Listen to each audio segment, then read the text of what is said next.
All right, guys, I'm Pat Montgomery, owner-founder of Casey Cattle Company, Valor Provisions. Today, I'm joined with our newest employee, Brad.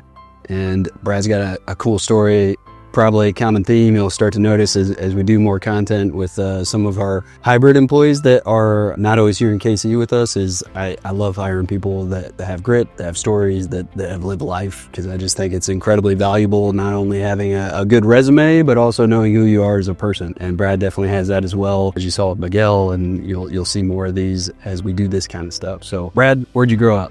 Yeah, awesome to be here, part of the team, Pat. But yeah, born and raised in Northern Colorado, Fort Collins, and super cool to, be a part of what you're doing here. Have family on both sides, mom and dad's side involved in farming and ranching, deep ties to ag school in Colorado State University. And so yeah, born and raised in Colorado, but live in Boston, Massachusetts now. He's a Boston guy, which one of my best ranger buddies lives in the Boston area. And that's actually the fact that he is in Boston is how I got introduced to Brad. BC guy that we pitched to a few years ago, awesome dude. I was catching up with him on the phone and he mentioned, hey, I've got this guy, Brad, who here's a synopsis of his resume. I'm like, holy crap, yeah, we'd love to hire him for the finance position that we need, but I don't think I can afford him. Brad, you want to give people the highlights of kind of your journey throughout life? So yeah, kind of untraditional path, but also a veteran. So I was a chaplain in the Navy and spent most of my time with Marine Corps units out of Camp Pendleton. Loved what I did as a chaplain. Got to,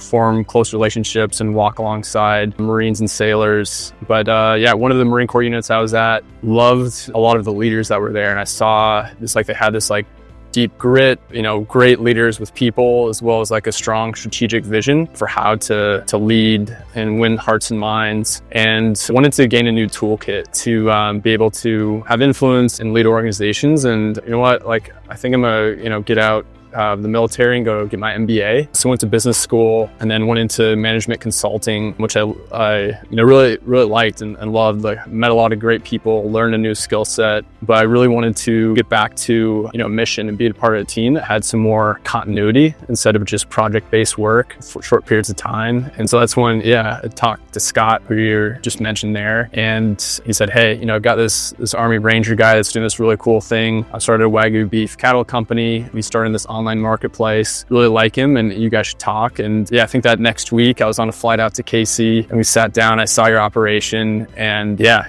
here I am. It's it's awesome to be a part of what you're doing. What are some of the biggest lessons you learned when you were, so there's probably some really boring FM definition of what it means to be a chaplain in the Navy, but for me, my definition would be you're part psychologist, part family counselor, part religious, spiritual guidance for Marines. In my case, Army Rangers, which our moral compasses don't always point north. We're morbid people. We have a lot of family issues. Everybody has this Toby Keith, American soldier premonition of what it means to be in the United States military, but it's not normally the case. Really good people across the board, but we have our issues. And being a chaplain, you got to see a lot of that, right? I think probably when I read that on your resume, I'm one, he believes in something bigger than himself, which is important to me. But two, what a perspective you can gain from seeing, it's one thing to experience war, but it's something entirely different to deal with the aftermath of war, of what you take home. And you got to see a lot of that and have those conversations with Marines. And I would love to know, hey, here's some big takeaways, some perspective that you learned from that time as a chaplain. Oh, for sure. Yeah, it was a huge honor to be able to, walk alongside Marines and sailors during that time and be the advisor for issues of morale and welfare to Marine Corps commanders and Navy commanders. But yeah, for the model of military chaplaincy is you're fully embedded with the unit, and so many demands, as on our service members, and you have to, and it really takes all of your physical, mental, emotional, and spiritual being to show up and perform that duty. Why chaplains have been a part of the military in the United States since, the beginning is so that, our service members can bring all that they have to, and they can have somebody during those really high and low times to help them be able to perform and serve at their best. And it was a complete honor to be able to hear the stories, sit down with Marines and sailors, and help work with them to figure out what it meant to make sure that they had their full being on the start line when the nation called them to duty. Yeah. I love that. So you got out, you went back to school, you picked a pretty prestigious school to go do your MBA at. He's not bragging on himself, and so I will. Did his MBA at Cornell. Honestly, like, I read big Ivy League schools like that on a resume, and I'm like, the things that pop into my mind is like, can I afford him? And secondly, how does he perform in chaos? Because that is like the definition of a startup is chaos. You're trying to create systems, and hopefully you're scaling, so systems are perpetually broken. And so you have to really, one, believe in the mission, but two, be able to operate in chaos. So like the combination of being a chaplain in a Marine Corps unit where that is also chaos, controlled chaos, and then coming over to, it was kind of the perfect blend is what I'm trying to say. And I think the coolest part is, we desperately needed somebody on the finance side. Finance was my only C in my MBA. I really hate staring at spreadsheets all day, and I've gotten okay at it, but mostly because I was forced to, not because it's something I enjoy. And so I was incredibly thankful that Brad was willing to take that leap of faith and come join us. He also hasn't talked about it, but he believes in what we're trying to do.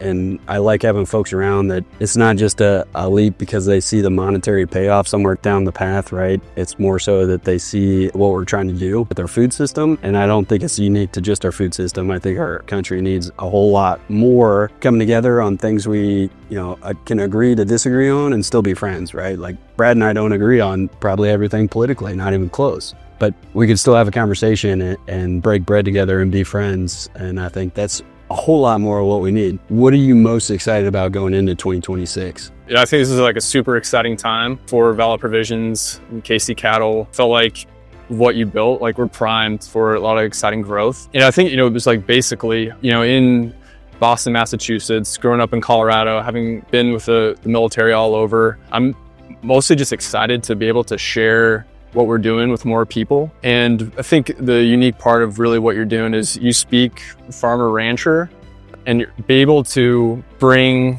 solve the farmers and ranchers problems and serve them, as well as serve the communities out there that really want these like high quality premium meats, and being able to serve them is what I'm just like so excited about. Cause I, meet people in, around the Boston area and talk to my, family and friends in Colorado, and, they're just yearning for just like quality products with full transparency where they can be connected back to the farms and ranches. And I think that we just have such a unique opportunity to serve our country like in that way, which just really excites me. I think there's something you said, just Brad was helping me get ready for this big pitch competition we did with Warrior Rising. Absolutely amazing organization. If you're a veteran and you're trying to get into business, I highly suggest checking them out for resources on how to do that. And then eventually, this pitch competition that I was a part of in Salt Lake was just an amazing opportunity. But it's funny because what he said about like me speaking farmer and rancher, like what is our competitive advantage on Valor Provisions? People don't understand, like, how's your food get to your grocery store? Let's say, right? Like there's 8 companies that have to make money. Your farmer and rancher, in 1950s would make about 51 cents on every dollar spent at the grocery store, versus today that number is 12 cents. And in conjunction with that, a bushel of corn sold in 1971 was sold at the same price that it is today. And we become more efficient as farmers and ranchers, but not that efficient. And so, what he said there, that is the part that is different from all our competitors, right? Like it's the fact that we're not starting out with like, hey, what's our new customer acquisition cost? How do we scale this with lifetime value? Like this is how traditional protein companies work, right? They know exactly how much they pay to acquire a customer. They know what your predicted lifetime spend is going to be as a customer. And so they know what they can spend, and that's how they scale it, right? And like the protein and everything else is kind of an afterthought.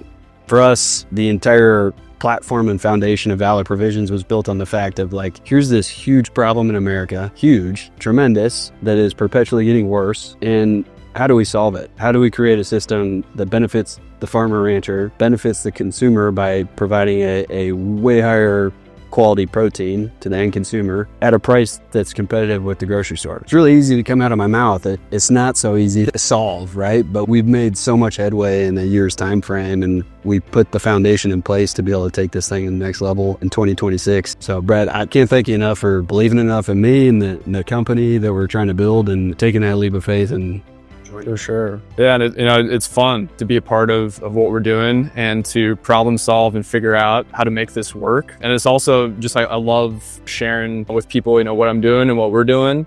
And also, getting them to, try some Wagyu or try some grass-fed or pasture-raised chicken and pork, because it's so good and you can tell the difference. Yep. And so it's like an easy sell. It's just like a fun thing to go back home or hear stories of friends and family trying our products, because there's a tangible difference. Yeah.